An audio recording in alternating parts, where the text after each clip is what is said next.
veces he escuchado a alguien refiriéndose a los jóvenes decir, los jóvenes de ahora no son como los jóvenes de antes. Antes éramos tal así, éramos asantes, preguntábamos más, antes leíamos más, antes una cosa, otra cosa. Y la pregunta es si efectivamente los nuevos jóvenes y en general las nuevas personas, los que vivimos actualmente en este mundo, somos distintos a hace 100 o 200 años. En términos más de la neurona reina, ¿nuestros cerebros son iguales o son distintos a un cerebro de hace 100 o 200 años?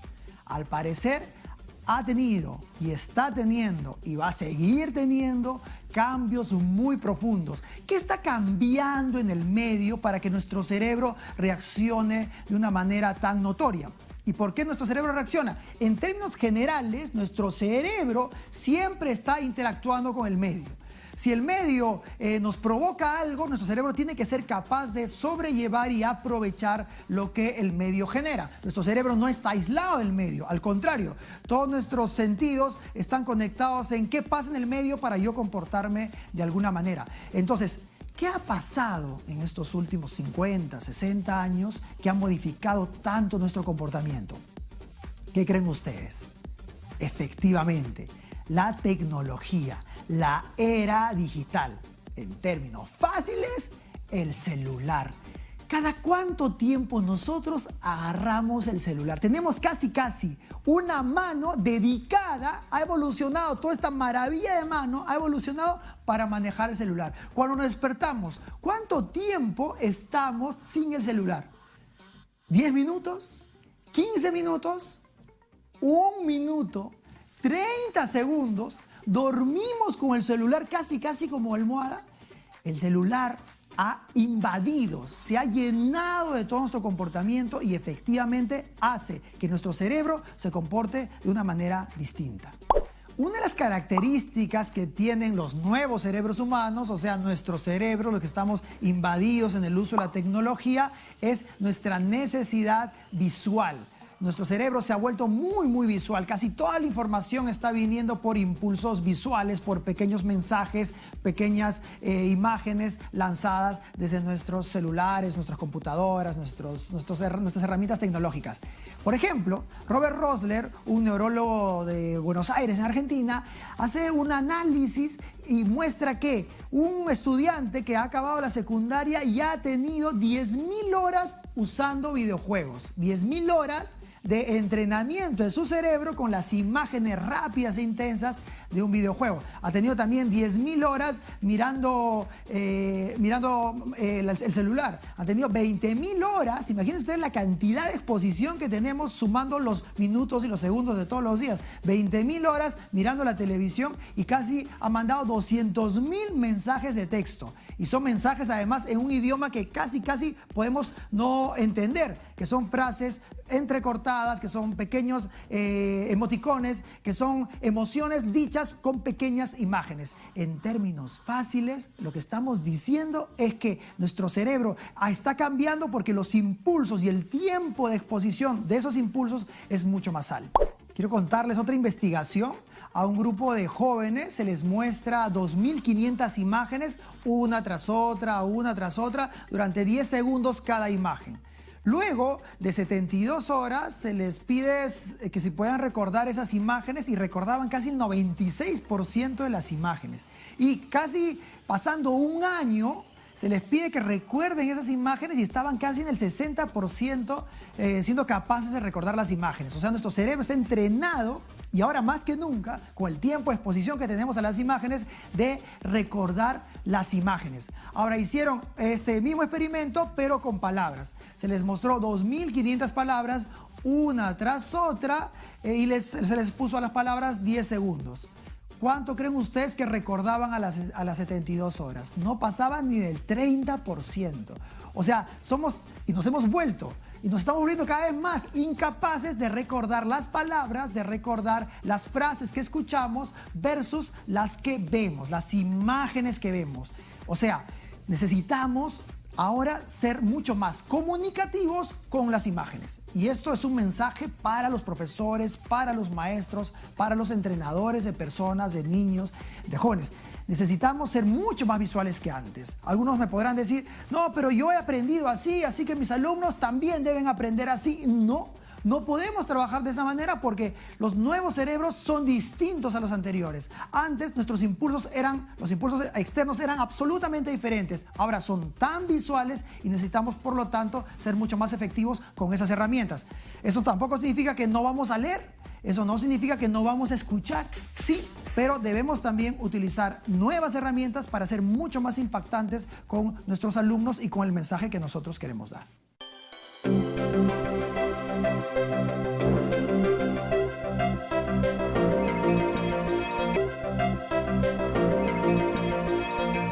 Estoy súper contento ahora porque estamos hablando del cerebro humano desde una mirada evolucionista, desde una mirada de dónde vienen las situaciones, de dónde viene la modificación de nuestro cerebro, además con un especialista de especialistas, con Enrique Orrillo, neurólogo. ¿Cómo estás, Enrique? ¿Qué tal? Muy bien, bienvenido Miguel, a la gracias. Casa del Cerebro.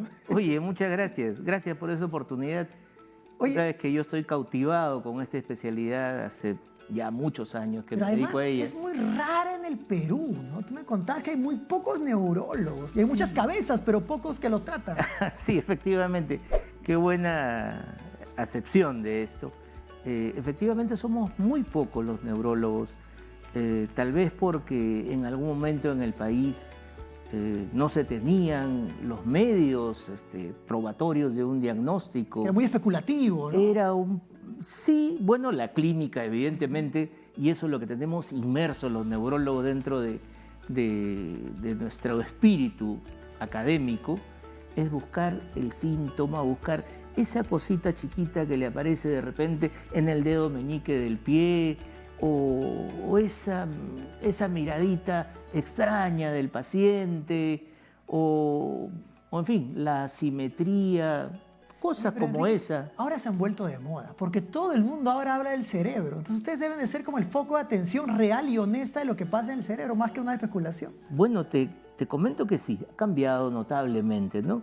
La inserción de la escuela americana, de la corriente americana, te hablo americana de Estados Unidos, y también, ¿por qué no?, de los avances que hemos logrado en Sudamérica. Así un tomógrafo, ¿no? Antes, ¿qué se hacía, no? Bueno, era ¿Cómo pues hacía? clínica, Ajá. como te digo, era especulación, tal vez especulación no es la palabra, Sí. la dinámica de buscar esos pequeños síntomas que te iban dando la formación de síndromes, y la acumulación de esos síndromes te daban enfermedades. Entonces te ibas aproximando por deducción, por descarte un poco también a los diagnósticos, ¿no? Buenísimo. Finalmente, cuando querías corroborar eso, y en los pacientes neurológicos que siempre eran tan crónicos como hasta ahora, Sí, ¿no? claro. Entonces, ¿qué sucedía? Algunos se les estudiaba el cerebro posteriormente a su fallecimiento. Tan es así que en el hospital donde yo me formo como neurólogo, en el Instituto de Ciencias Neurológicas, entonces ahí hay un museo de cerebros, ¿no?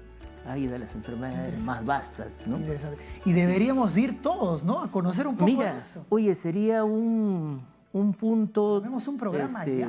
turístico, académico, Claro. que conjugaría varias cosas, de verdad, varias emociones.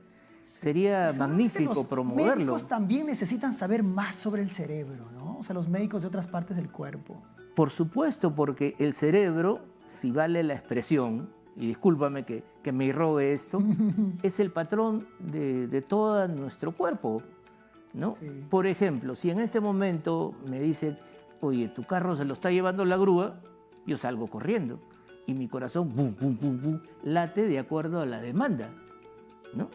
Pero en cambio ahora que estamos relajados en este ambiente, mira, conversando entre amigos, entonces mi corazón está con un ritmo en reposo, que me permite tener una circulación adecuada al cerebro, que me permite esa circulación tener justamente toda una serie de elementos que me permitan sostener esta conversación. Claro.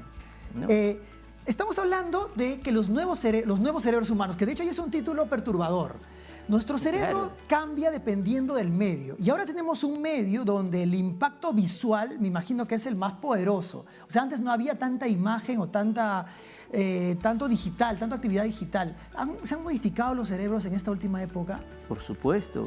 Y mira que tal vez lo que te podría decir que no es solamente en esta última época, en donde sí estamos invadidos de imágenes.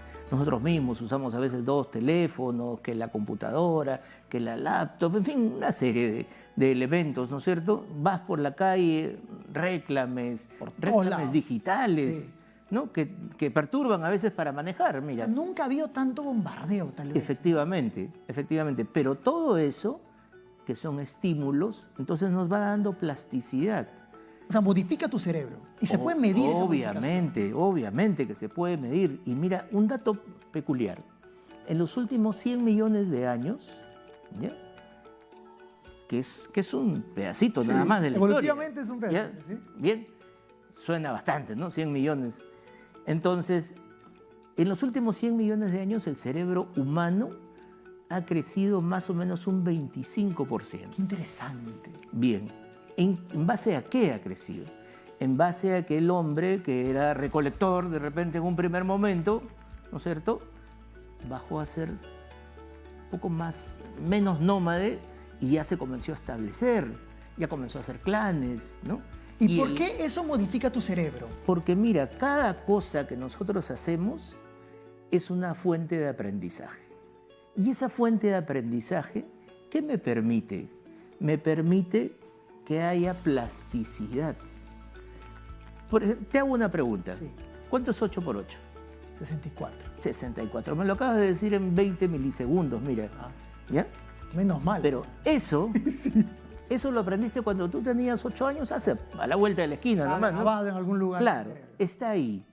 Bien, y lo sacaste, lo evocaste en ese momento que llegó el estímulo. Pero para que tú lo grabes en tu memoria y para que lo aprendas, entonces hubo una rutina, ¿no? Es una repetición. Repeticiones, repeticiones, repeticiones, y eso dio lugar a que una parte de tu cerebro visual, frontal, ¿no?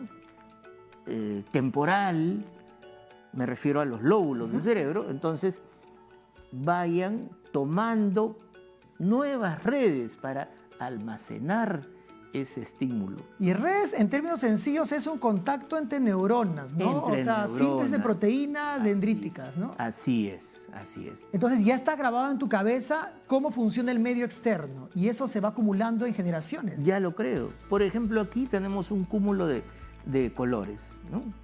Tu saco negro, el emblema de la reina De la neurona neurona, el color de los muebles, el color de mi chaqueta, ¿no? Entonces todo eso es un impacto que va a la vista.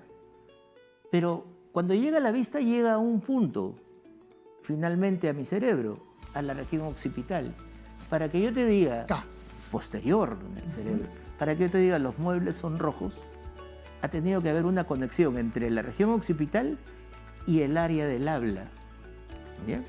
Y entonces esa área del habla emite una orden que luego va a ir a mis cuerdas vocales y va a decir, los muebles son rojos.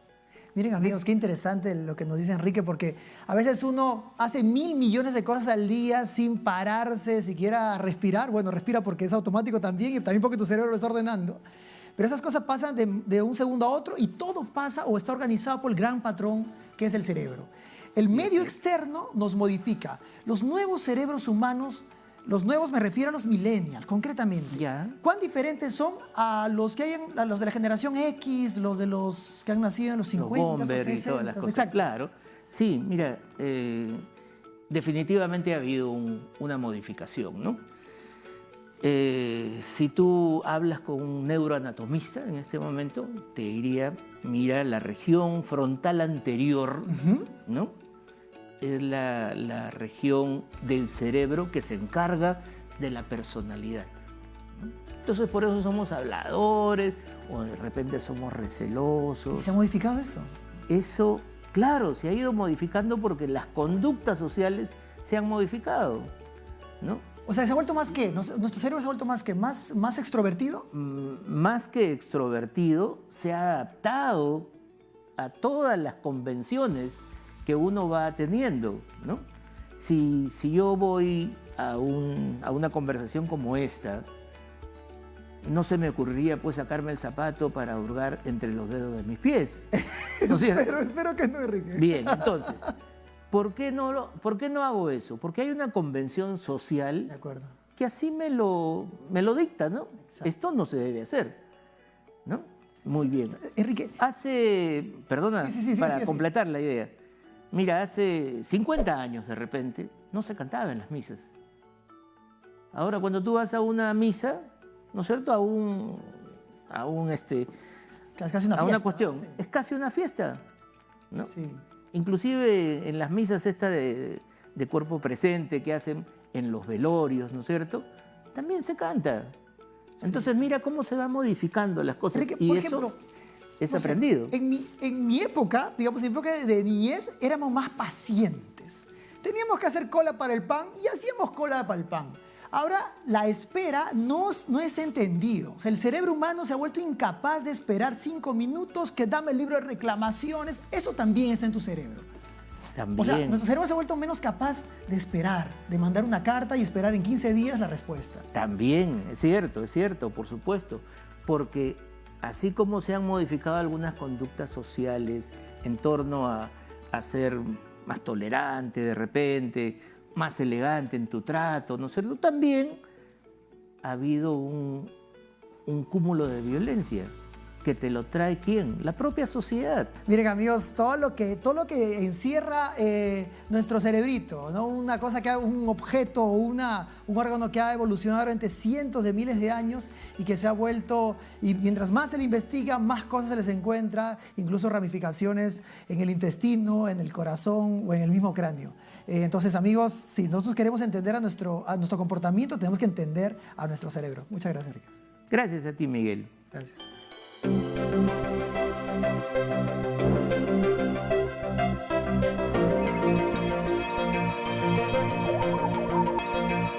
¿Sabías que los recuerdos de los niños comienzan a formarse desde que están en las panzas de sus madres? Hay investigaciones que demuestran que los niños pueden recordar sonidos escuchados previamente, incluso desde el útero de su madre.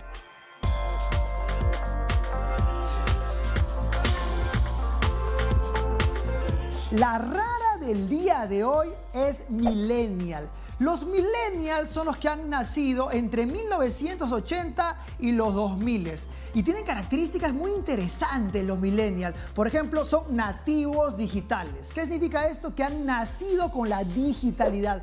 Han vivido, han mamado digitalidad por todas partes. Sus manos están entrenadas en buscar y solucionar todo desde un celular. Porque mientras otros quieren ver una computadora o una laptop o quieren ir directamente a la oficina persona a persona, ellos quieren solucionarlo todo desde el celular. Otra característica de las que tienen ellos es que no les gustan las jerarquías. Y otra característica muy poderosa es que son bastante impacientes. No les gusta esperar. ¿Y por qué? Porque todo o mucho está al alcance de un clic. Entonces los millennials tienen unas ganas de hacerlo todo rápido, hacerlo todo pronto, hacerlo todo desde un sitio, claramente desde un celular. ¿Cómo puedo utilizar el término en la vida diaria? Por ejemplo, digamos que ustedes están caminando por ahí con alguien, un millennial, suponiendo que ustedes no son millennial, y entonces este millennial se le fue los datos y quiere mandar un mail, entonces está desesperado porque quiere mandar un mail y no puede. Y eso tú le miras a los ojos y le explicas cómo mandábamos cartas antes.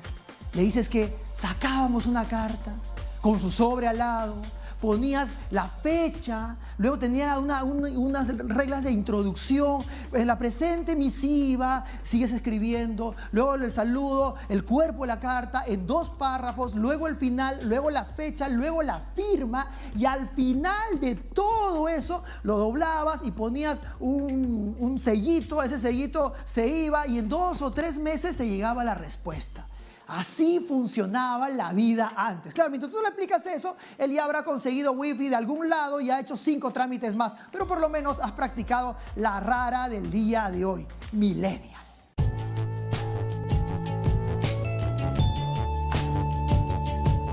Hoy hemos hablado de los nuevos cerebros humanos. Ustedes me pueden decir, pero ¿cómo que los nuevos cerebros humanos son los mismos cerebros de siempre? No, no son los mismos cerebros, porque el cerebro cambia dependiendo del ambiente. Si tenemos un ambiente muy distinto al anterior, el cerebro también es distinto. Recuerden que el cerebro tiene como objetivo ayudarnos a sobrevivir. Entonces, el cerebro tiene que adaptarse a las circunstancias. ¿Qué ha cambiado el cerebro? ¿En qué se ha vuelto mejor y en qué no se ha vuelto tal vez tan bueno? Y en lo que no se ha vuelto tan bueno es en la capacidad de ubicación. El cerebro tiene una característica. Si no lo usa, entonces no lo desarrolla. En general, todos los órganos del cuerpo se truncan si es que no los usamos. Nuestro cerebro tiene una capacidad de ubicación, pero ahora ya no necesita ubicarse. ¿Por qué? Porque hay otros aparatos que lo pueden hacer por él. Entonces el cerebro ya no se concentra y lo delega. Otra característica que tiene el cerebro actual es que ya su memoria ya no es tan poderosa como antes. Por ejemplo, hay mucha gente que ya no recuerda su número telefónico. Y ustedes dirán, ¿pero cómo? Y es que ya no necesitamos recordarlo. Antes te pedían el número y tú lo decías, ahora simplemente lo compartes. Nuevamente, tu cerebro ha delegado esas funciones. Pero el cerebro ha ganado otras características. Se ha vuelto un cerebro mucho más visual. Es un cerebro que necesita información de la vista, necesita imágenes para entender mejor el mundo. Otra característica que ha tenido el cerebro humano es que tal vez se ha vuelto muy impaciente. Antes había mucha más tranquilidad para esperar las cosas y ahora ya no. O sea, ahora el cerebro necesita respuestas prontas porque se ha acostumbrado a que todo esté a un clic de distancia. Sea como sea, el cerebro tiene ventajas, pero ya ha adquirido o ha perdido algunas otras. ¿Cómo podemos hacer para utilizar esto en la vida diaria? Por eso nos vamos a los 3 tips del día de hoy. Pero antes de eso, no se olviden de escribirnos en nuestras redes sociales, en Facebook, @laneuronaoficial, en Twitter, @laneuronap y en el mail laneuronareina@tvperú.gov.p. Listo, mis queridos amigos, entonces nos vamos a los 3 tips del día de hoy. Tip número 1. Si tú trabajas con gente millennial, con la gente que anda así entre los 80 y los 2000, o sea, con los nuevos cerebros humanos, uno tiene que adaptarse un poco a ellos. Ellos también tienen que adaptarse a uno y encontrar un equilibrio. Por ejemplo, ellos necesitan feedback rápidos, o sea, respuestas rápidas a sus acciones. A veces en las evaluaciones de desempeño se dan las evaluaciones cada 6 meses. Eso para un millennial es imposible, esperar 6 meses. En cambio, uno tiene respuestas a la semana, a los 10 días máximo para que ellos puedan mejorar prontamente. Entonces, noten ustedes la diferencia de eso. Tip número 2. Hay una cosa que es clave. No podemos dejar que nuestro cerebro se trunque. De vez en cuando necesitamos desenchufarnos. De vez en cuando necesitamos desconectarnos para que nuestro cerebro se aburra. Usted mira, pero ¿cómo que mi cerebro se aburre? Yo no quiero que mi cerebro se aburra. Cuando nosotros nos aburrimos, nuestro cerebro empieza a encontrar nuevas respuestas. ¿Les ha pasado a ustedes alguna vez que están llenando una suerte de crucigramas y en ese momento no encuentran la palabra? Y después están lavando algo y la palabra aparece en su mente. ¿Qué significa esto? Que su consciente no ha estado concentrado, pero su cerebro inconsciente, su cerebro asociativo, sí ha estado trabajando. O sea, nuestro cerebro, mientras nosotros nos aburrimos, nuestro cerebro está haciendo sus procesos, está analizando, está concluyendo y está encontrando soluciones. Tip número 3. Mis queridos amigos, necesitamos leer un poco más sobre el cerebro, conocer más del cerebro. Y aquí quiero presentarles un libro que para mí es fascinante. Es El cerebro, manual de instrucción de John Reiters. Tal vez para mí el principal libro en la que yo cuando necesito bases concretas para decir algo asociado al cerebro, algo sencillo, ahí en este libro está. Necesitamos saber mucho más del cerebro, sobre las investigaciones actuales del cerebro y cómo el cerebro toma decisiones para saber cómo yo tomo decisiones con mi cerebro. Mis queridos amigos, eso ha sido todo por el día de hoy. Yo soy Miguel Figueroa y esta es La Neurona Reina. Nos vemos pronto. Chau, chau, chau.